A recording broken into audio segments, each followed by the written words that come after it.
Welcome to this session of the conference. My name is Chris Woodley-Stewart. I'm Director of the North Pennine AONB Partnership. And in this context, I'd add that I'm a board member of the Bog initiative. So this part of this morning's focused on building partnerships and getting things done. And there are, for me, along with Paul, who you heard from this morning, no better people to talk to you about that in the peatland sphere than our next group of speakers. They're going to focus on their Pennine PeatLIFE and MoorLIFE programs. And that's Tim and Chris and Matt and Alistair. And a staunch long-term supporter of this work is the Environment Agency. And we'll hear from people who embody that support today in Katie and Catherine. Don't forget that you can put your questions for our speakers in the Q&A at the bottom of the screen, and then we'll be picking those up in a question and answer session after you've heard everybody's talk. After the recent announcement of the Nature for Climate funding, somebody on Twitter said, and I know it's only Twitter, so somebody on Twitter said, well, I suppose not knowing that just between Moors for the Future, Yorkshire Peat Partnership and the North Pennines AONB team, we've worked with landowners and led the restoration of over 100,000 hectares of peatland already. That takes real collaboration and genuine partnership. Someone recently said to me that partnership was the temporary cessation of hostilities in the pursuit of funding. They're not the kinds of partnerships we should be interested in, the ones that find shared values, that build trust, that naturally lift up and support other partners, and where the default setting is to look for ways to collaborate in every new opportunity that presents. We should be interested in the ones that are inclusive, about conservation bodies and land managers working together on the ground, and of course, interested in the partnerships that get things done. You'll certainly find that in our Great North Bog coalition, and you'll find it in the partnerships behind these LIFE programs. So let's hear from our first speaker, Thom, the Peat program manager from Yorkshire. And sorry, mistake. It's my mistake. I'm about to introduce Tim, and he's not there. We're hearing from Chris Dean from Moors for the Future. In the lead with Moors for the Future Partnership for nearly 20 years, and has done some remarkable things with his team to restore what was perhaps our most degraded peat body. Hello. I'm Christopher Dean, head of the Moors for the Future Partnership. I'm going to do a quick introduction to Moors for the Future and then some observations on partnership working. For anybody who doesn't know, Moors for the Future Partnership works with 14 board member partners and many more stakeholders beyond that. The essentials of partnership working have been driven by the landscape in our particular case, really. The most degraded sites that we work over are frequently on a watershed with major ownership and other boundaries running through them. We've got, for instance, 55 local council areas, 3 utility company ownerships, parts of 5 environment agency regions, many triple SIs, a special protection area and special area conservation. Lots of trunk roads and a motorway, 11.5 million people in the regions abutting our working area, with industry and housing in close proximity to Wildmoorland landscape. Partnership working in our case is not really nice to have, it's an essential with the backdrop of that complexity of interests. Our 18-19 years of partnership working is from the perspective of working through a public sector lead through a National Park Authority. Having the financial facility of the Peat District National Park Authority to support the partnership has been probably the single most important factor in our success. Other authorities could really be doing more on this front, and I'm always a bit surprised that it's not a more widely used technique, really. Durham County Council, Bradford, Metropolitan District Council and the Peak District National Park are amongst a few examples of fully making use of public sector financial facilitation. And I think we could do more on that front, really.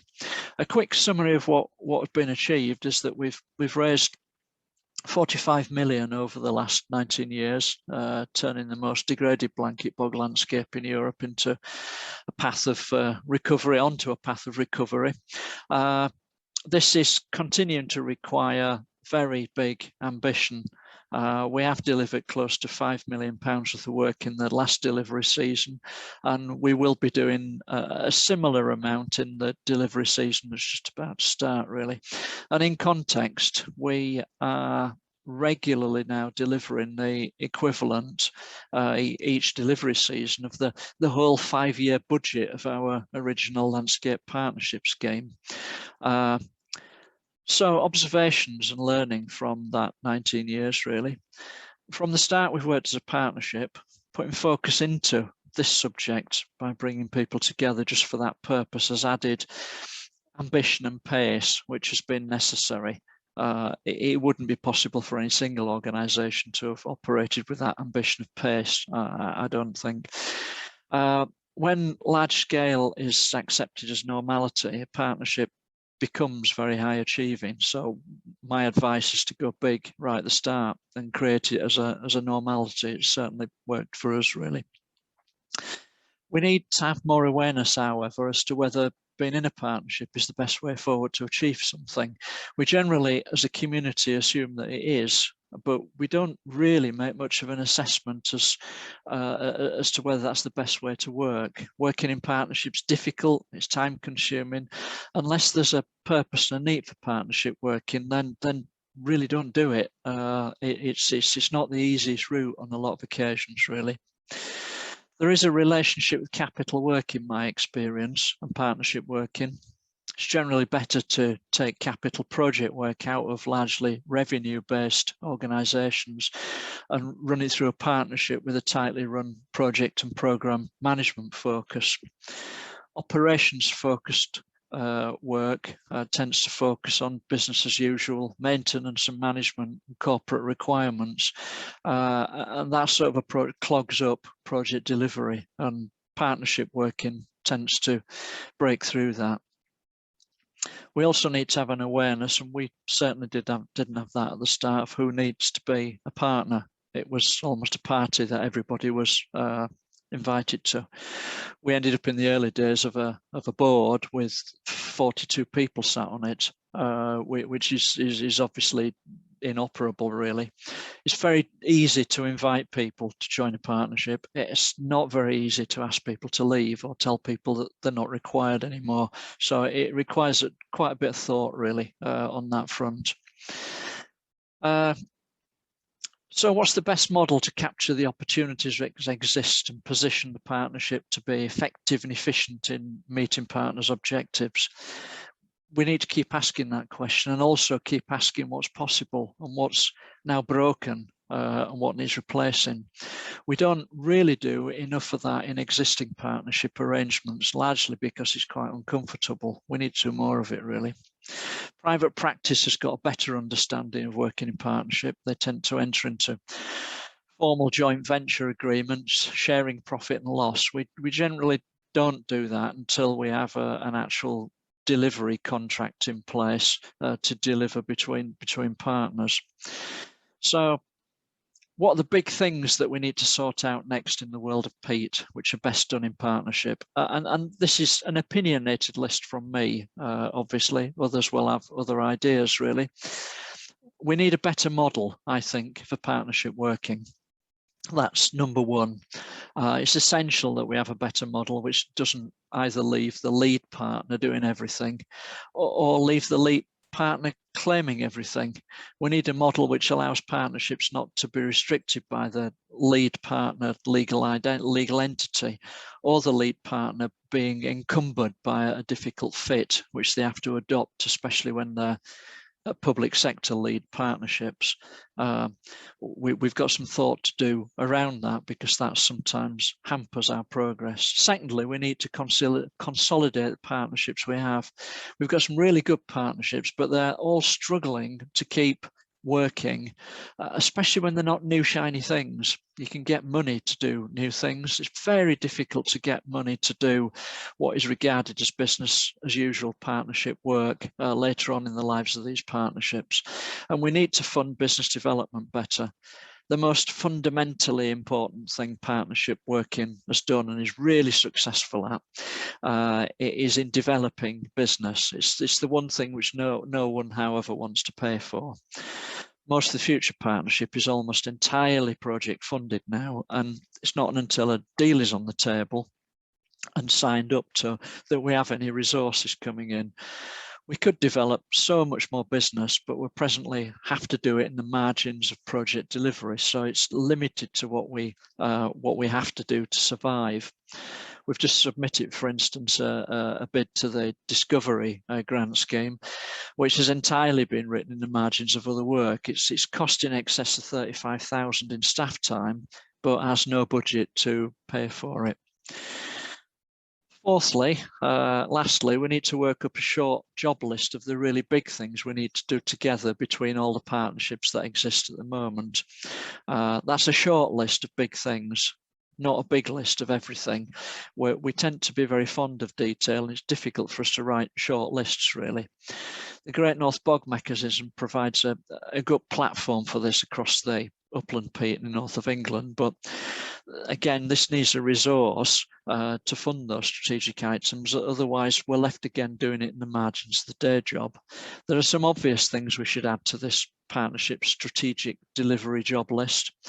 Add the three things I've just mentioned above.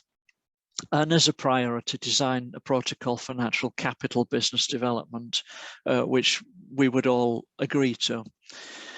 Major pension funds owning assets of 870 billion are committing to have the carbon emissions of their portfolios at net zero from 2050. Individuals and charities donated over 250 million in 2020 to environmental causes driven by the climate issue. And our partnership leads are being approached on a weekly basis with offers to buy carbon offsetting, and we need to sort this out. It appears that government is unwilling to regulate what is becoming a bit of a financial Wild West, and perhaps at a strategic level we need to reach some common protocols in between all the partnerships in order to do that. To conclude from me, partnership working's delivered a trajectory of nature recovery at an enormous scale, not just in Most of the Future, but particularly across the north of England, Yorkshire Peat Partnership, North Pennines AONB Partnership, and others as well. It's rescued some of the most degraded peatlands here in the southern Pennines, which would have been in an unimaginably bad place now if that 19-year trajectory of work had not happened. And partnership working can continue to do this, but it needs better understanding of what it is and why we're using it, and a refocusing of resources so we can actually fund the machinery of partnership working better than we do now. Thank you. So some great insight from Chris there, some deep experience from Chris and his team, and some real challenges for us around partnership working. I'm now going to introduce Thom, who will be known to many of you, I'm sure, but Tim is the Peat Programme Manager for Yorkshire Wildlife Trust, and he established the Yorkshire Peat Partnership in 2008. He's one of the leading partners in the Pennine PeatLIFE project and was one of the three founders of the Great North Bog initiative. Thank you to the IUCN UK Peat Programme and the other conference partners for inviting me to talk to you today. I have been at the helm of the Yorkshire Peat Partnership since 2008, and it has been absolutely wonderful to be part of a great example of partnership working, and I know this is mirrored in similar peatland restoration organisations across the UK. However, as people have finally got the message that we are in the middle of a climate and biodiversity crisis, and there is a growing realisation that we need to do much more at a greater scale and at a faster rate to protect our precious peatlands before it is too late. I want to talk to you today about an exciting new partnership of partnerships, the Great North Bog, which is the coming together of these 6 North England regional peat restoration partnerships to do just that. The Great North Bog initiative is the coming together of these North of England peatland restoration partnerships to give a coordinated and collective voice to the around 92% of England's upland bogs, covering about 7,000 square kilometres. Through collaboration, mutual support and trust, we will develop an effective working partnership to plan and implement a 20-year vision for restoring England's upland peatlands.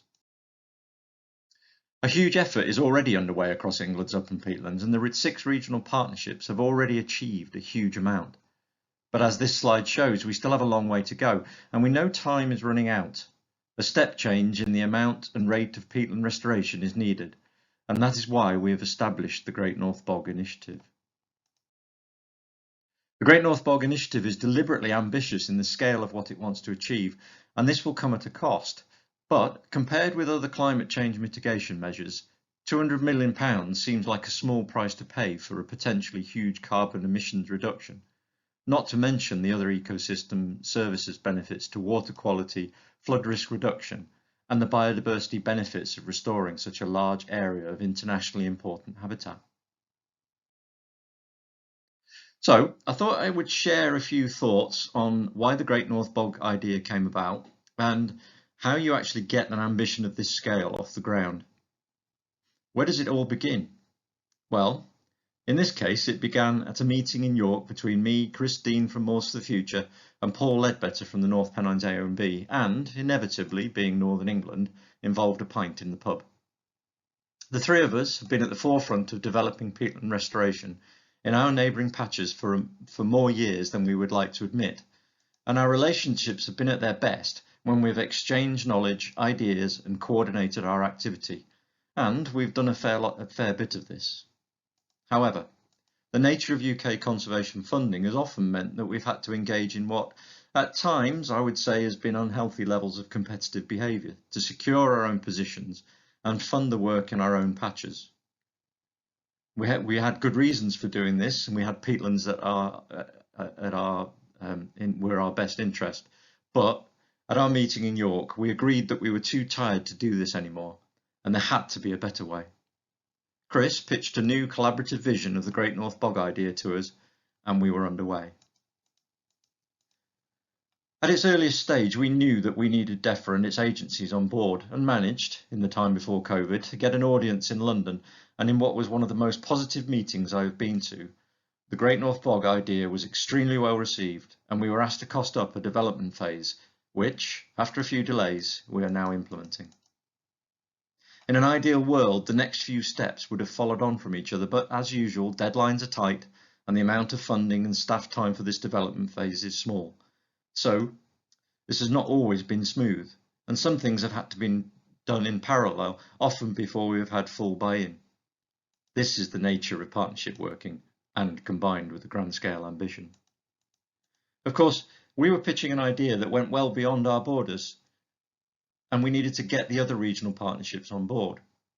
We tripped over our own feet a couple of times in our hurry to get things moving, and that previous competitive approach also created some suspicion initially.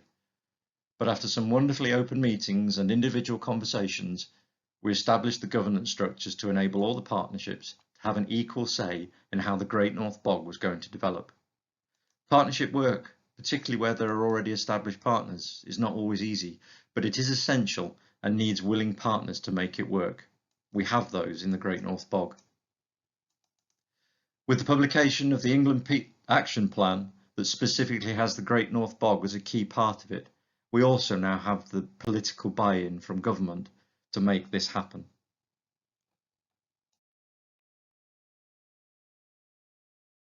So what do we do next? What are our immediate priorities? Well, in reality, peatland restoration programs are about people and kit, land managers, volunteers, staff, vehicles, etc., all of which needs to be funded. Supporting the partnerships with people is essential, but funding it is often difficult. Those beautiful shovel-ready restoration plans that you see when you receive our funding bids are usually the result of months, if not years, of work by the partnerships, which is not always funded, except through their own resources or fundraising activity, which also relies on people, and those people are not usually funded.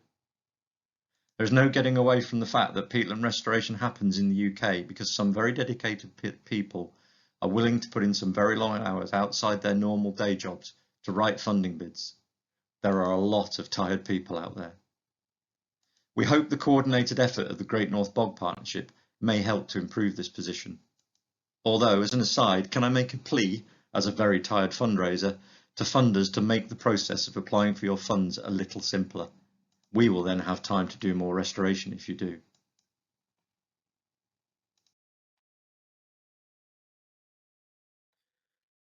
However, we are already underway. The partners have already had substantial successes under the Great North Bog umbrella, and a coordinated range of funding bids will be made to the Nature for Climate Fund over the coming years. We've already had good successes in the first round with some major capital funds for Yorkshire Peat Partnership, the North Pennines AONB, and other partners across Cumbria, Lancashire and Northumberland. However, these public sector funds still don't fund enough of the support costs the partnership needs. Fortunately, the Great North Bog concept has also captured the imagination of charitable trust funds and foundations and private individuals, companies and investors who understand the need to provide the support costs to enable delivery. And the Great North Bog partners are increasingly confident of securing sizable funds from these sectors. Watch this space. So, in conclusion, we've set ourselves a big challenge, and the Northern England Peat Partnerships are stepping up to meet that. Government, NGO and private sector are all excited by the Great North Bog concept, and we must capitalise on that enthusiasm while it's there. Working alone in regions is no longer enough. Collaboration, compromise and trust need to be the hallmarks of the Great North Bog Partnership. We've made a good start and need to maintain this through better or worse. Get this wrong, we lose a massive opportunity. Get it right, and the future looks good for England's northern peatland uplands. Thank you.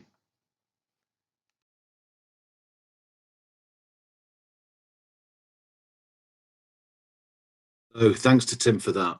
There's no bigger or more exciting collaboration for conservation in the UK right now than the Great North Bog, and Tim and Chris and Paul in particular have worked unbelievably hard to make that a reality.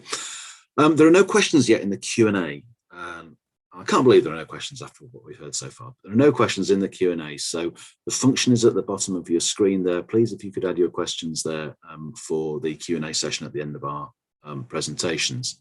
So we'll move on to our next speakers, and they are effectively a double act, so I'll introduce them together and we'll run our presentation straight after each other. You're going to hear from Matt Scott-Campbell, who leads the Conservation and Land Management team at Moors for the Future, and then Alistair Lockett, who is the Senior Peatland Officer in the North Pennines AONB team, but was actually our first trainee over 10 years ago. They both have great knowledge and expertise, and they're both able to build successful relationships in the field that unlock getting this work done on the ground. That's what we're going to hear a little bit more about now. Hi, I'm Matt Scott-Campbell. I'm the Conservation and Land Management Programme Manager at Moors for the Future Partnership. I'm going to use this brief time to just highlight some of the aspects of our programme of restoration and just draw out some key points from that to do with collaborative working and working in partnership, which I think are absolutely vital ingredients in what makes successful projects at a landscape scale. So in terms of bigger, better, more joined up, it stands to reason that we need to work across boundaries, and that can include administrative boundaries, land ownership boundaries, water body catchment boundaries. And the important thing, I suppose, to recognise about that is that habitats extend across boundaries. They don't respect any boundaries on the ground other than their own, and that presents the peatland restoration community, with the need to work together. across those boundaries, so that habitats can be restored holistically, and the degradation within those habitats can be restored holistically. It's been really a key feature, actually, of Moors for the Future's work over the last 18 years, that we're often working in catchment areas where there's multiple landowners. So I'm thinking of one particular example where I think we've done 9 projects since 2003, and it has something like 8 or 9 separate land ownership areas within that, each perhaps with different agro-environment schemes on running, and different land management practices, different habitats in different areas, and you can see how, in order to sort of work across the particular area, we've really needed and relied on the support of the land managing and owning community within that area, working with us and our partners, with a shared vision of achieving restoration over that whole habitat in that particular part of the landscape. And we know that when we do come together and work like that, we're really able to achieve a lot more than we can do when we work in isolation. And that manifests itself in all kinds of ways in terms of operational synergies for delivery. So we might be able to do things more cost effectively, with better timescales than if we were kind of working on each one of those areas completely individually, each as separate projects in isolation. We've got an opportunity to achieve a lot more when we work at a bigger scale, but that really does require engaging and talking to each other, really establishing a dialogue with one another, so that everyone's outcomes over that landscape are understood, and that there's been a good degree of co-production over the restoration plans within that area, so that we've got that overall sense of ownership with everybody that's involved over that area. I think that's really key, and we can see in our working area just how when people do come together, partners and land managers and land owners come together in that way, you can achieve really amazing restoration at scale.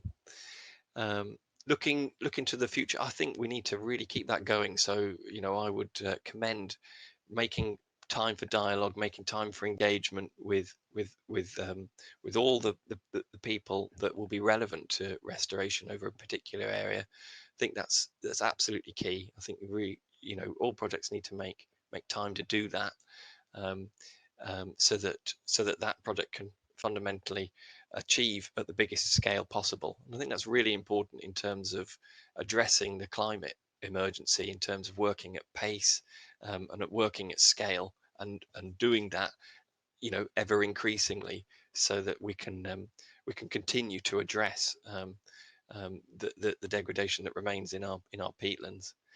And beyond that, Moors for the Future is really proud to be involved with the Great North Bog initiative, and that kind of gaining that strategic overview over all the peatlands within this region and nationally across the north of England allows us to coordinate in terms of resources, experience and knowledge, and also prioritizing in terms of fundraising for raising the capital that's needed to do that restoration. So thanks very much for listening. I hope you enjoy the rest of the conference. I'm Alistair Lockett, and I work for the North Pennines AONB partnership on the Pennine PeatLIFE project. I'll be covering land management engagement on a more local level.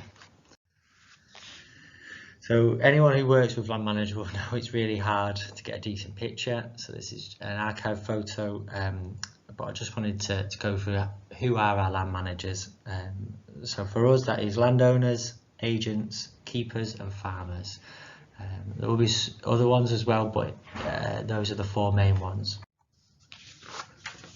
So the majority of our projects are on land managed for grouse shooting and sheep grazing. We don't own any land, and so our job is a lot of sales and negotiations.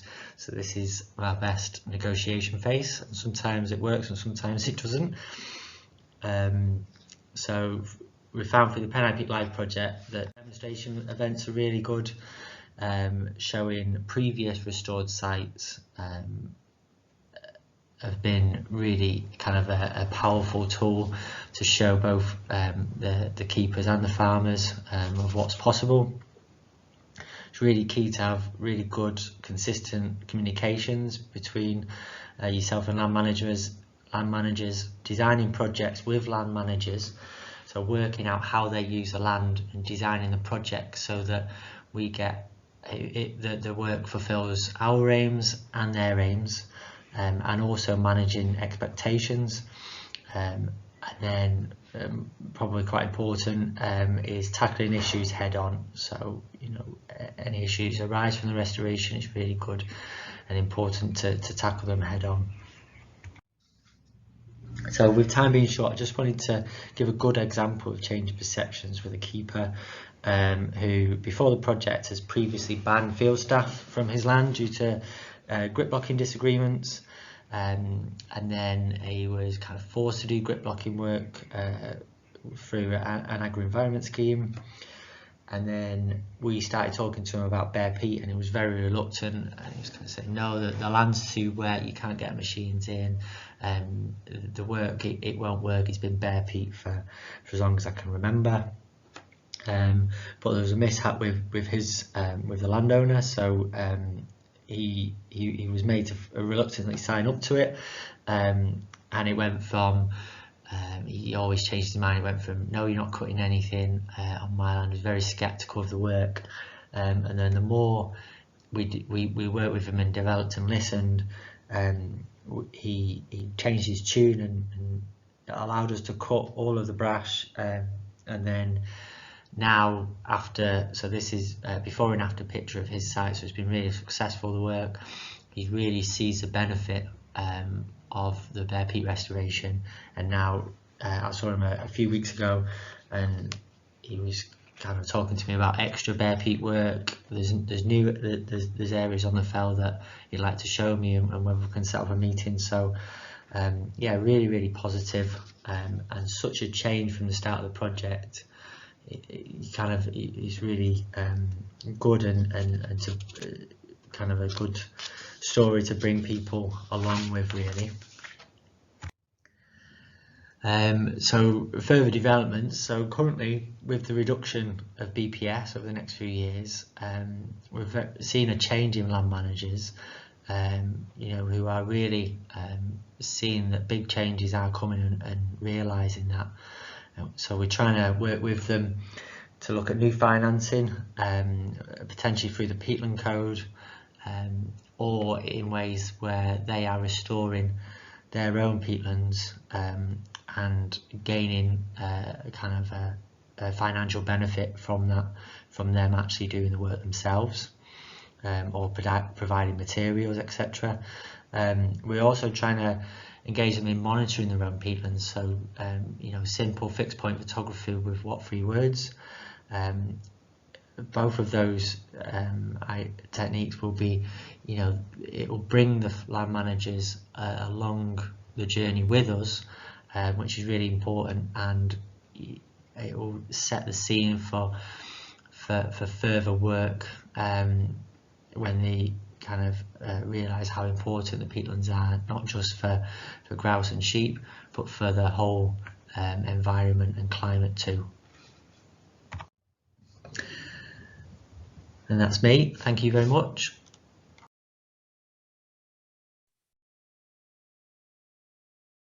Hello. I hope you can hear me now. I hope I'm back in the room. Thank you for Matt and Alistair for some fantastic practical examples there of how we're translating some of this around.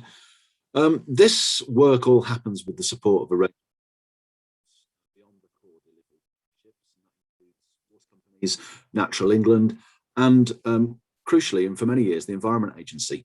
We've another double act now from the EA with Katie Asprey, who is the Environment Programme Manager in Yorkshire for the EA and and she represents the EA on the Pennine PeatLIFE Advisory Group. And before that, she was a Peatland researcher. Someone else with an academic is Catherine Birdsall, who's got many years' experience in lowland and upland science and restoration, and has recently joined the EA's National Biodiversity Team as their senior. Anyone can just give money away, and obviously, we all wish they'd do that more often and in larger envelopes and make it easier for us. But our collaboration with the EA has always been about much more than just giving money away, and it's been a proper partnership. So, Catherine and Katie. Hi there, I'm Katie Asprey from the Environment Agency, and I'm presenting today with my colleague Catherine Birdsall. I'll be handing over to Catherine partway through the presentation, and today we will be discussing partnership working at the Environment Agency and developing the Peatland agenda. So at the Environment Agency, we've been involved in peat restoration and policy over the last 10 years. As an organisation, this work is extremely important to us. It delivers many of our drivers, and over the last decade or so, we have been developing our role and our remit in this and continue to develop this, and Catherine will discuss this more later. This work delivers so many multiple benefits to people and wildlife and has really great outcomes, and delivers a lot of our new policies, especially more recent policies that have been developed across the agency. And this includes our new SCRM strategy, which is moving towards mainstreaming nature-based solutions for flood risk reduction. And Julie Foley will be discussing this tomorrow a bit more. It also delivers the Water Framework Directive and improvements in water quality. It offers protection to drinking water protected areas, reducing DOC, and will hopefully help deliver our emission 2030 and carbon reduction targets. And we're working with organisations such as the IUCN on verifying these. These are great multiple benefit landscape scale projects, and because they are across the headwaters of our river catchments, they complement so much of our other work that we deliver downstream, such as regulatory work and other river restoration projects. They also help us deliver in partnership, which is a big aim for our environment programme, so we can bring in match funding and together we can deliver more for less. But this work has really not been without its challenges over the last 10 years, and we have moved to resolve those with some of the projects we've already delivered. And some of these challenges include things like securing funding, because of the evidence and criteria that is needed to secure certain funding, so such as our flood risk grant and aid, where you need to be able to evidence the flood risk reduction you will deliver and the numbers of properties protected. So obviously with NFM style delivery through peat restoration, we're getting more and more evidence around the flood risk reduction that is offered, but not to the degree that is needed for EA criteria. So we've been working nationally to look at how we can work on that. We also have funding silos at the Environment Agency. So although multiple benefit projects are great, you really have to show how you are delivering specific drivers within those silos. So again, we've worked to look at how we can maximise the benefits of peat restoration to obtain more funding. And we've also had to look at how we can work across multiple areas on these landscape scale projects. In the Environment Agency nationally, we govern our peat restoration and policy input through the National Peat Hub. So through this, we have a national lead, which is Catherine. We've just secured extra resource for this work. And we also have area representatives across most of the EA areas where we deliver peat work. And through this National Peat Hub, we feed into policy, working with DEFRA on the England Peat Action Plan and Lowland Peat Task and Finish groups. And we are also developing our Environment Agency position on this and position statements. But one of the main things we do is deliver collaborative peat restoration projects, and our area representatives have been working with peat partnerships for many years to develop and facilitate this. So one of the main projects that we've worked collaboratively on is the Pennine Peat Partnership and Pennine PeatLIFE project.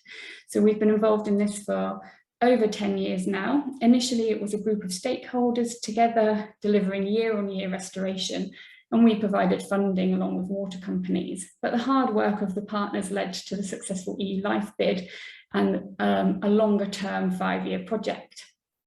The EA, we've provided around £1 million worth of funding to Pennine Peat Partnership or Pennine PeatLIFE, matched by all our partners, and through this we've delivered thousands of hectares of peat restoration and also tested things like the IUCN peat code, and our partners will talk more about this project in their presentations. Across Yorkshire, we've also worked with the Yorkshire Peat Partnership, delivering peat restoration and delivering other restoration plans. We've also supported the DEFRA funded peat restoration grant, delivering thousands of hectares of peat restoration, and worked with Moors for the Future, sitting on their governance board, providing WEG funding for the Building Blocks project. I'll hand over to Catherine now, who will talk more about projects in other areas and our position. Yes, thank you, Katie. So in addition to the work that we've been doing with the Pennine Peat Partnership and Yorkshire Peat Partnership, the Environment Agency is also involved in a number of other peat partnerships across England. So to turn to the southwest, first of all, Peatland Partnership Working was established on Exmoor in 1999 and followed more recently by Dartmoor and Bodmin Moor. My colleague Mary Rose Lane leads the Environment Agency input and provides advice for things like partnership development, water company involvement and funding opportunities.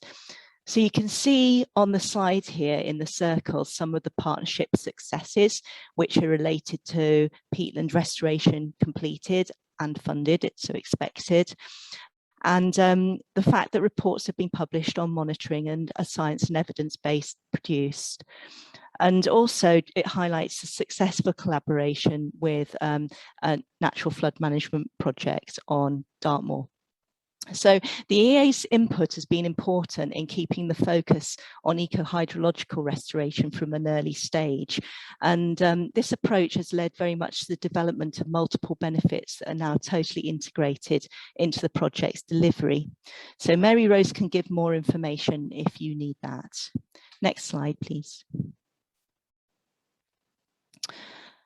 Cumbria and Lancashire have strong peatland partnerships that cover both upland and lowland habitats and diverse land uses, and the Environment Agency have been involved since 2012.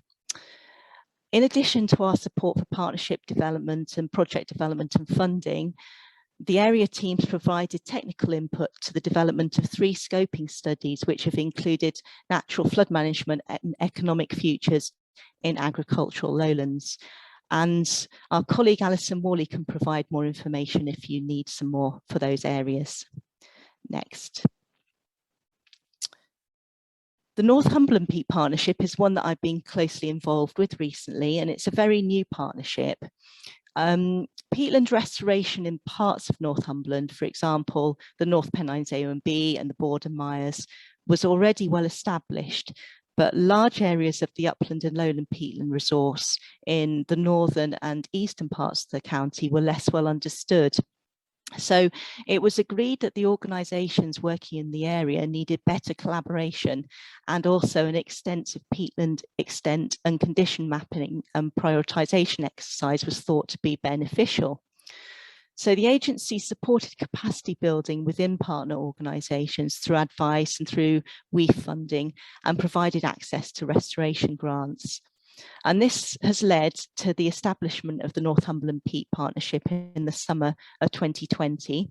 And you can see there some of the early successes of the partnership in those circles. And we've also provided technical input to funding bids for further capacity building in the area, including a much needed programme manager. And if you need further information about Northumberland Peat Partnership, please get in touch with me. Next, please. So as Katie and I've outlined, the Environment Agency involvement in the peatland agenda has been considerable already, but this has largely been area-led to date. And the government's England Peat Action Plan, which was published in May of this year, has now provided more detail as to how the government wants peatland restoration and future use to happen. So this year, we're able to begin work on a series of themes that tie our organisational priorities to the opportunities outlined in the Peat Action Plan. And we'll use the evidence gained from our specialists internally and external partners to develop a stronger Environment Agency position on peatland issues. Next, please. So the England Peat Action Plan takes the future of peatland restoration in a different and rather broader direction than we're used to. And we can start to consider the implications of the action plan on our work and on the work of delivery partners. And I've listed some of the implications on this slide. So there's a very strong carbon storage focus, and obviously the conservation of carbon in peat applies to both upland and lowland situations. Previously, there was an emphasis for restoration on biodiversity, and that still remains important, but so are all the other water environment and historic environment and landscape conservation and carbon conservation benefits that are outlined in the action plan. So that means now that we can work further beyond designated conservation sites and have the opportunity of bringing many more hectares of sustainable management opportunities to peatlands. The action plan also recognises that land and water management is key to sustainable use, including in areas which remain under productive agriculture. And also, and importantly, it's the government's intention that an increasing proportion of peatland restoration will be non-publicly funded going forward. So all of these provide direction and opportunity for the EEA. Next slide. So, as you'll be aware, the EEA is a large organisation which has a wealth of technical specialisms available, which will help to inform our evolving peatland position. And some of the most important themes for us, as we see them at the moment, are illustrated on this slide. A key to success will be using the National Peat Hub as a forum for policy development. But as ever, we're very much dependent on the future funding position, and we're awaiting the outcome of the spending review, which will help to shape our capacity over the next 4 years. So the main message really at this point is that we very much welcome your input as we're developing our stronger position. You as delivery and policy partner organisations are important to us in working collaboratively and making sure that collectively we reach the right sustainable outcomes for our peatlands. So please do get in touch. Okay, thank you very much for Catherine and Katie. That's the end of our presentations for this session. So we'd like to bring a panel together for a Q&A. And on our panel today, we have Thom, we have Matt and Alistair, who gave you a presentation earlier, and we have Catherine Birdsall representing the EA because Katie has some Wi-Fi issues. And thank you to all of you who've been putting questions in the Q&A. We'll start with one about consultancies and contractors. So, Alistair, I think I'll come to you first. What do you see as the role of consultancies and contractors in large-scale partnerships, and at what point are they brought into the conversations of the planning and the funding? Yeah, so from our point of view, we recognise that, like from the North Pennines, and we concentrate on upland blanket bog, we recognise that the contractors that we utilise have a whole range of experience from all across the UK. So depending on what the project is, we do sometimes bring the contractors in on our advisory role as well, to when we don't know what to do with a job. They've got a whole wealth of experience, and it's definitely worth tapping into. But in terms of the time, we've got there's a framework, isn't there, for those contractors from a procurement perspective? Yes, that's it. Yeah, there is. So, Matt, what about the consultancies that you've worked with? So yeah, kind of similar to with yourselves in that, large scale work we have to work with contractors. Are absolutely vital to achieve at the scale that we work at. And likewise with consultants, depending on what the requirements of a project are, there may be very specialist skills that we need to bring in that we may not have within our team. And at Moors for the Future, we've been lucky enough that we've got quite a large team, and we've got quite a lot of in-house skills to do with ecology, and a lot of experience in scoping the work.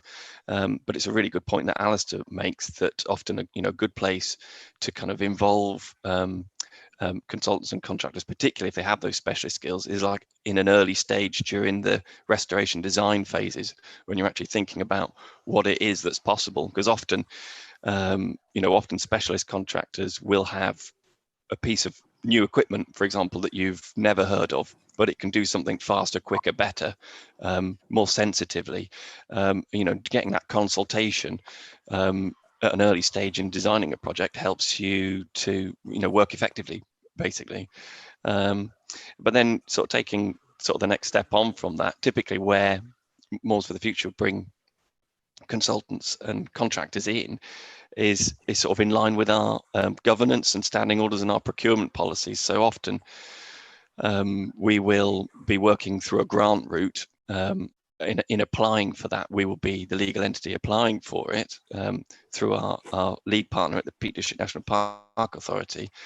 And then if we need to bring in specialist skills, we need to obviously highlight that within the bids that we're writing. And then once we've been successful in being awarded a project, we then have to go through a tender process to bring in the skills and experience from the contractors and consultants that we need in order to deliver the parts of the project that we need that assistance on.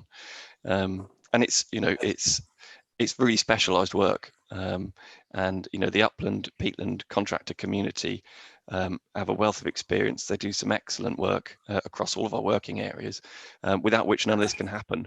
Sure. And an increasing sort of pace and scale, which we've been sort of talking and touching on in our presentations this morning, we need to be able to work with the contractor community to kind of create better forward visibility of the aspirations for restoration that we're trying to achieve, because capacity is something that's important. If we're going to move quickly, we need to help our contractor community kind of respond with us. So there might be future ways of working together to create that better sort of coordination and visibility moving on. Well, Matt, you very neatly allowed us to have a bit of a segue to the next question. Tim's just had a cup of tea brought to him, so he's powered up to answer this one, perhaps, about training and skills. About training available for people wanting to upskill themselves, or employers wanting to increase the skills and capacity of their team, or indeed about contractor training. What opportunities are there out there at the moment? So it's a big issue for us, in particular the contractor capacity. We're all using quite a small pool of contractors, and I think that's something we've highlighted through the Great North Bog as a key area for coordination. So there's several. I mean, we haven't got a huge amount available yet. Alistair, I know, is running some contractor events to demonstrate some of the practical end of things. Just before COVID broke, we had a Yorkshire Peat Partnership had a contract with the Welsh SMS to develop a LANTRA approved training course for the kind of the likes of us, the employees of organisations who are trying to draw up restoration plans and that kind of thing.